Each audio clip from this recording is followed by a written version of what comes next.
Welcome everyone. Welcome to the Bridge Builders of Diversity, where we're bridging the gap between the typical community and the disability community. Appreciate you all for being here today. Today, I'm going to talk about my son Nathan just had his left eardrum perforation repaired. So the medical name is left postoral tympoplasty left ear cartilage graft. So basically, during COVID, the COVID, I don't think we're supposed to say that on YouTube, so I don't want to get myself in trouble here. Right before that, the pandemic hit, my son was sick. I don't know if he had it or what, but we do know at some point he had the flu during that because he was tested for that. He was sick for about 3 months, and his left eardrum blew and gushing, and it perforated the left eardrum, and it never healed. So for the last 3.5 years, I guess, we've been monitoring it. And kids with Down syndrome are, again, I'm not a doctor, this is just being a mom and the things I learned. They get that conjunctive gook in the ear, so their eardrums have to be perforated, put the tubes in for much longer than, say, an average kid who may have an issue like that. So we've been monitoring the right ear to make sure it hasn't had to be vented in a while before we went and go repair his left eardrum, because we wanted to be certain and wait a little extra time to get that repaired. So last summer, and only certain ENT surgeons do this type of surgery, not all of them. It's a microsurgery, it's a specialty. So fortunately here in Rhode Island, there was a doctor down here who does it, who's competent, who's wonderful man, who did my son's left eardrum repair. And that was Wednesday the 10th. So last summer, August, we had gone, we met him. Took a while to get in to even have the surgery done. So the surgical coordinator called in September. Their first available was December, and of course it was the night before we're going to Pentatonic, so we knew that wasn't gonna work. So we did the next available date, which was in January.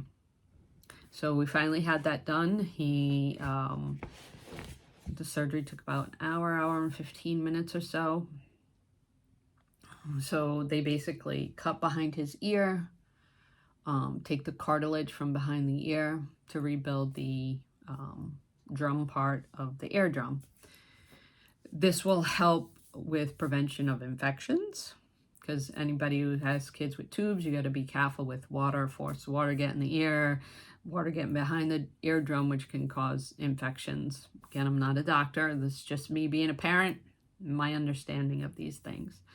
So, and all the things that us parents who have special needs children have to deal with on a continuous basis on top of our jobs, our families, and managing everything else in our lives. So it will also help improve his hearing a little bit. As most of you know, my son is hard of hearing, and his left ear is far worse than his right ear. So this will help. It won't solve his deafness or anything like that, but it will help improve the hearing a little bit. Maybe it'll be at the same level as his right, I don't know, but his left ear's always been worse, so I think it'll still be on the higher end of hearing loss, but we'll see, fingers crossed, and what happens with that. So he had his surgery. He did very well through it. He was very sleepy coming out of it. It took him several hours to kind of really perk up to be able to come home. And then the next day, they put a wick in the ear, which is kind of looks like a sponge. It expands in the ear, but it helps get the medicine down into the eardrum where it's supposed to be.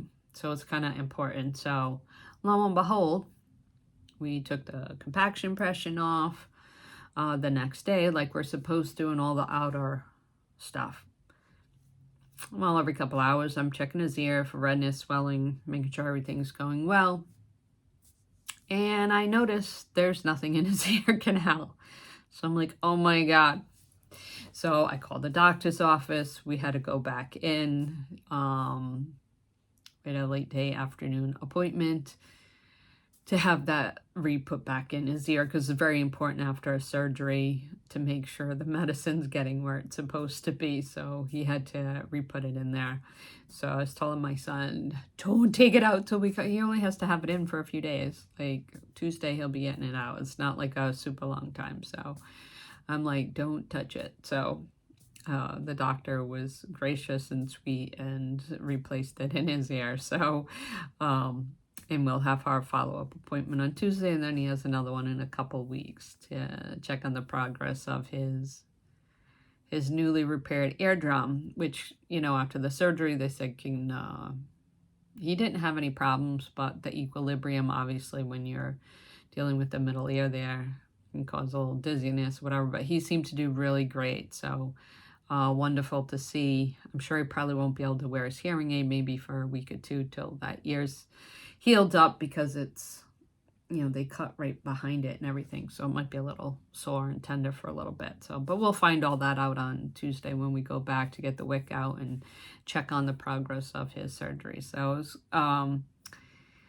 it's incredible with modern technology how they can repair something like that. But thankfully, right? So again, we appreciate you all. Please like and subscribe to our channel. Hit all those notification buttons. I'm Sherri. I'm a mother of a child with Down syndrome. My co-speaker, Roberta, is a special educator, and she brings a different lens to these conversations because, you know, our kids have these surgeries, and a lot of times we have to work with teachers to monitor our children. Like if they're having a healthcare issue, they just coming back from surgery, and communicating with them is very important. I've already communicated with my son's two main teachers and let the administrators know that he was having surgery and the whole thing, you know. So it's important that you have to have those lines of communications open with everybody, the educators and all that wonderful good stuff, and everybody involved in your child's care. It's important, so they're being monitored and taken care of. So please, I'll also put our TED Talk somewhere along the video that you can all watch. You can click on it. We'd appreciate it. We appreciate every single one of you. So please like, share, and subscribe to our channel. Help us get out into the YouTube universe. We'd appreciate it. All right, have a wonderful day, guys. And I got to get back to taking care of my son who just had surgery. So I got to go check on him. I'll talk to you guys later.